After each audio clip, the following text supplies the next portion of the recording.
احمد فراز څه ویل غواړي څه مسلې دي د ایجوکیشن سره ریلیټډ؟ ټولو نه به خو ډېره زیاته مننه چې تاسو مونږ ته داسې ښکلی پلیټفارم راکړو چې په هغې کې مونږ خپله آیډیا شیر کړو چې څه مسلې دي هغه مونږ ډسکس کړو.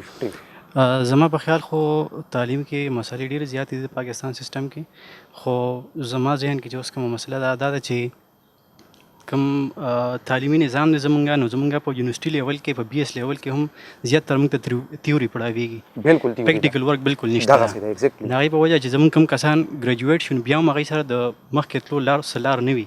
په کار خو دا ده چې کم ډیولپ کنټریز دي که نه سر، هغې کې چې کوم سټوډنټ هغه یونیورسټۍ ته رارسي هغه زیاتره د سکول نه چې کوم هغه پریکټیکل ورک کوي. بالکل په دې وجه موږ داسې پلیټفارم نه دی ملاو شوی، نو زموږ د یونیورسټي هغه لیول زموږ د ایجوکیشن لیول هغې برابر نه دی.